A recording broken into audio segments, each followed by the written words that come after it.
From WisPolitics in Madison, you're listening to Capital Chats. Hello, everybody. I'm Adam Kellenhofer here with a WisPolitics Capital Chats episode brought to you by Spectrum. Today, I'm joined in the office in Madison by my colleague, Kate Morton, to talk about an interview she just did with State Representative Dave Murphy. He is a Republican from Greenville. And Kate, you and Representative Murphy talked about the UW Systems Free Speech Survey. Is that right? Yeah, Adam, we touched on a lot of different topics related to the UW system. He is the chair of the Assembly Colleges and Universities Committee. So we definitely touched on that free speech survey. He told me that he's hoping to do some committee hearings, informational hearings on the results of that survey. And we also talked about the proposed 5% tuition increase for the UW system. All right, Kate, let's hear what Representative Murphy had to say about that free speech survey. Let's just start off with the UW System Free Speech Survey that was released. What were your main takeaways from that survey? Or there may be any areas of concern, any good things that you got from that? Well, I think the good thing that I take away from it is the fact that we did it. I think it was a very important survey to do. I serve on the board of directors of an organization called Free Speech for Campus, and we certainly wanted to see what kind of information we could get from students. And the process started out with some pitfalls. When Governor Thompson was heading up the UW system, he was backing the survey. Then he steps down. Jay Falbo decided not to do it originally, then changed his mind and decided to do the survey. We actually had one chancellor resign, chancellor from Whitewater. I think that was just a statement because he was an interim chancellor that was going to be leaving anyway. But interim chancellor Falbo decided to do the survey, but then the professor who was leading the survey decided that there were too many problems, and the time frame was becoming rather short with the end of the semester coming, and so he pulled the survey himself. Well, when President Rothman retired to run the UW system, he certainly comes across as a very strong advocate for free speech, and he definitely supported the survey. And so in the fall, we had the survey. One of the interesting things I think that happened here, though, is I think the survey probably was better because it did wait. The Wisconsin Institute for Public Policy Service got involved in it, WIPS, and their director, Eric Giordano. And I think it's a better survey with more credibility because WIPS was involved. So the survey was started the end of October. It was scheduled to go 4 weeks. It was finished in 3 because just the good response to it. 10,500 responses. So it gives us a real good idea of what the students are thinking. Conservative students are concerned about how their viewpoints are looked at on campus. A pretty high number of them in the upper 60% range, feel like that they need to be careful for presenting their ideas, or they may have difficulties, whether it be a professor downgrading a paper, or how some of the other students might react to them. Okay.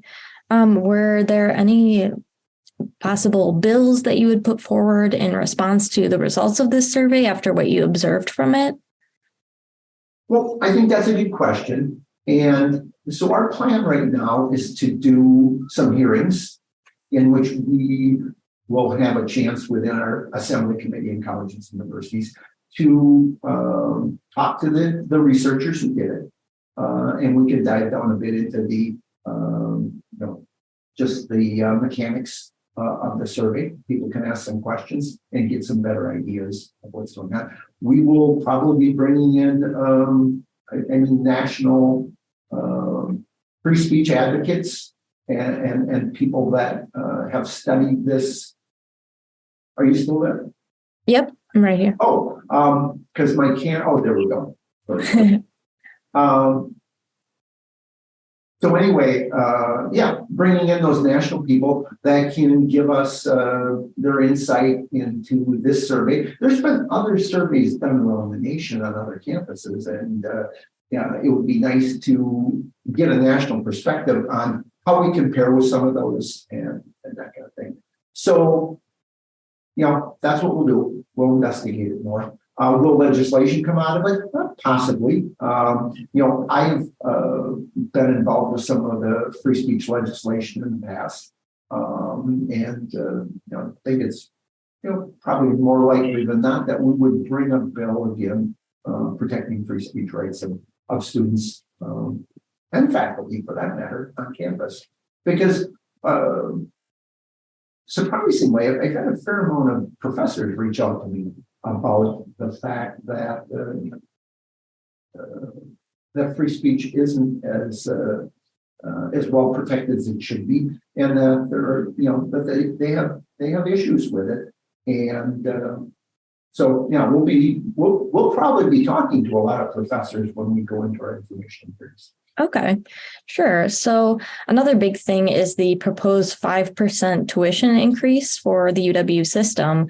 So what are your thoughts on that proposal? I know you had a bill to, I think it was index any increases to the rate of inflation, I believe.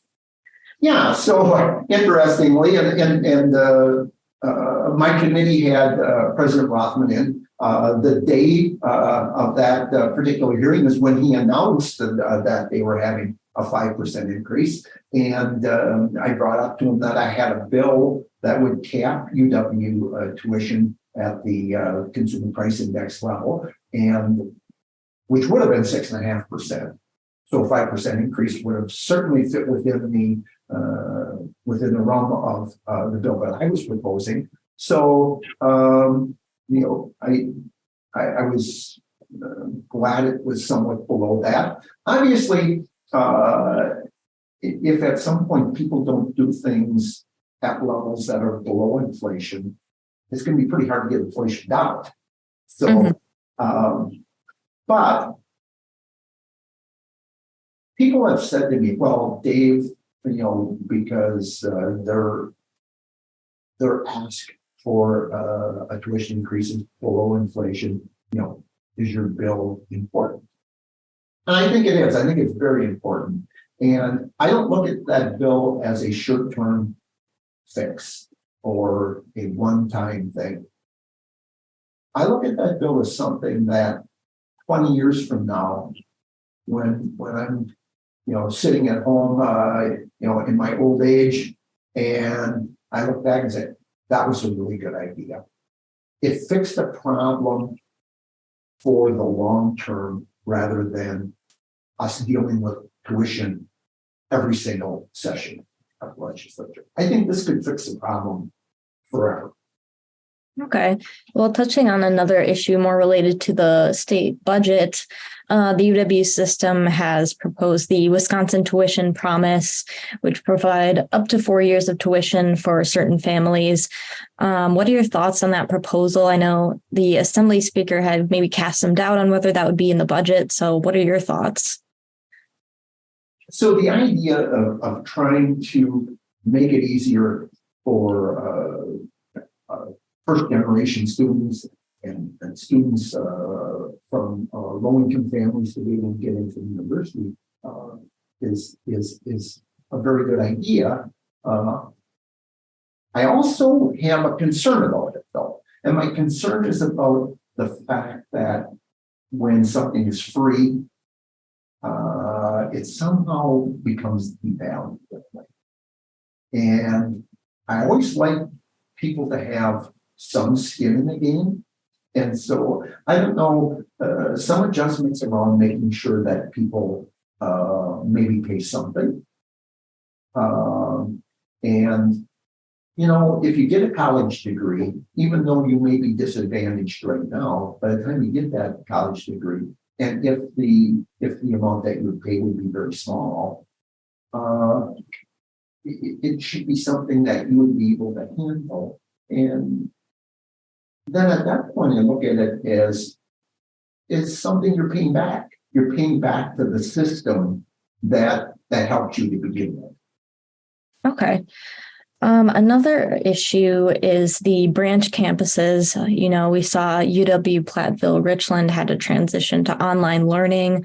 Do you have any concerns about other branch campuses that also have some lower enrollment numbers lately? Well, back in 2012 when I started here, the enrollment on those campuses was almost at an all-time high. Now, 11 years later, it's become very low. And I always question, we've had some bank failure issues lately. What's the economy going to look like next year at this time? Maybe it won't be so good. Maybe it'll be a lot more like it was back in 2010. And all of a sudden, those campuses could be quite a lot more popular than they are right now. So things change. I do think, though, there's a point at which a campus like Richland Center got down to about 55 students. It's hard to maintain a campus on 55 students. There's a certain sort of critical mass that you need to provide a good education, and it's tough to do that to a community. But on the other hand, the idea of keeping it going is very hard. I know that the community there at Richland Center wanted $4 million to keep that campus going for another year. Well, based on the number of students that they had, it was $80,000 a student. Well, this becomes very difficult to do. And I think what we need to be looking at, and I told President Rothman that, is that we look at two-year campuses and say, well, this is a great place to go because the tuition is so low. Well, the tuition might be low, but that doesn't mean the cost is low. The cost could be extremely high for that student. They're just not paying very much. And so we have to figure out exactly what the cost is to educate a student at some of those campuses and make sure that it's not getting so extraordinarily high that it really becomes uneconomical for the people of Wisconsin. Sure. So I guess to wrap things up, education can be a heated topic in general. Do you think there's any opportunities for bipartisan efforts during this session? Anything that Republicans and Democrats can find common ground on? Well, I believe there is. I would like to think my tuition bill is something that people could agree on. I don't think it's Republican or Democrat. I think it's common sense for the university. One of my concerns in education is really K-12, but how the issue in K-12 is linked to higher education.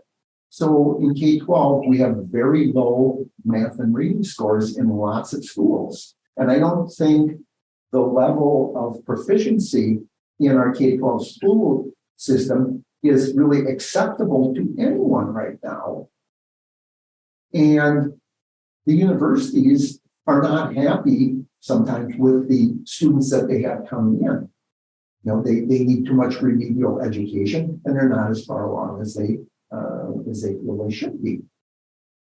But on the other hand, the university, our university system, is teaching most of our teachers.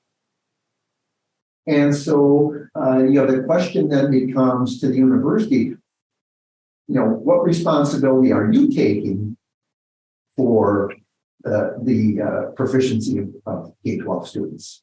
You're teaching the teachers. Do a better job. All right, Kate, thank you so much for bringing us that interview today.